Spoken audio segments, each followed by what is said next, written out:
Election అప్డేట్స్ను అందరికంటే ముందుగానే తెలుసుకోవాలంటే ఈరోజే ఆర్టీవీ లైవ్ యాప్ని మీ మొబైల్లో డౌన్లోడ్ చేసుకోండి.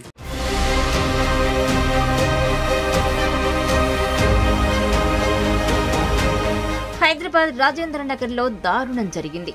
ప్రేమించిన యువతితో గొడవపడి ఆమెతోనే ఫోన్లో మాట్లాడుతూ బలవన్మరణానికి పాల్పడ్డాడు ఓ యువకుడు. ప్రేమించిన యువతి తనను మోసం చేసిందని, వేరే అబ్బాయితో క్లోజ్గా ఉంటూ తనను పట్టించుకోవడం లేదనే మనస్తాపంతో ఇంట్లో ఫ్యాన్కు ఉరేసుకుని చనిపోయాడు. ఈ ఘటన స్థానికంగా సంచలనంగా మారింది. తాండూరుకు చెందిన ఇమ్రోజ్ పటేల్ గత కొన్నేళ్లుగా రాజేంద్రనగర్ పరమారెడ్డి హిల్స్లో ఉంటున్నాడు. ఓ ప్రైవేట్ కంపెనీలో సాఫ్ట్వేర్ ఇంజనీర్గా పనిచేస్తున్న అనుష్క అనే యువతిని ప్రేమిస్తున్నాడు. అయితే కొంతకాలంగా ఇద్దరి మధ్య విభేదాలు తలెత్తాయి. దీంతో ఆమె ఇమ్రోజ్ను దూరం పెట్టింది. అది తట్టుకోలేకపోయిన ఇమ్రోజ్ పటేల్ ప్రియురాలికి ఫోన్ చేశాడు.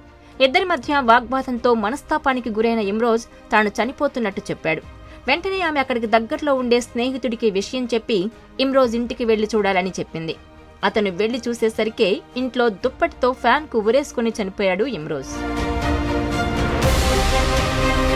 అయితే గతంలో కూడా ప్రియురాలితో గొడవపడి ఇమ్రోజ్ 2 సార్లు బలవన్మరణానికి యత్నించినట్టు తెలుస్తోంది. స్థానికులిచ్చిన సమాచారంతో ఘటనాస్థలికి చేరుకున్న పోలీసులు క్లూస్ టీం ఆధారాలు సేకరించారు. ఆ అమ్మాయి వల్లే ఇమ్రోజ్ చనిపోయాడని ఆరోపిస్తున్నారు అతని కుటుంబ సభ్యులు, ఫ్రెండ్స్.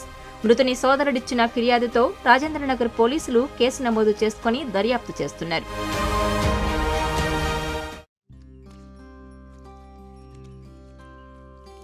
ఏంది గోపన్న, మళ్ళీ ఏదో ఉద్యమాల పోస్ట్ అంటిస్తున్నట్టున్నావు? ఇంకా ఉద్యమాలు ఎందుకు తమ్ముడు? కొన్ని కోట్ల మంది రైతులకు ఏడాదికి 6,000 రూపాయల సాయం, కిసాన్ క్రెడిట్ కార్డులు, ఉచిత రేషన్ పంపిణీ, ఉచిత గ్యాస్ కనెక్షన్లు, కరోనా వ్యాక్సిన్లు, పిల్లలకు టీకాలు, ఆయుష్మాన్ భారత్ పథకం ద్వారా 5 లక్షల ఆరోగ్య బీమా, ఇలాంటి పరిపాలన కోసమే కదా మనందరం ఎదురు చూసింది.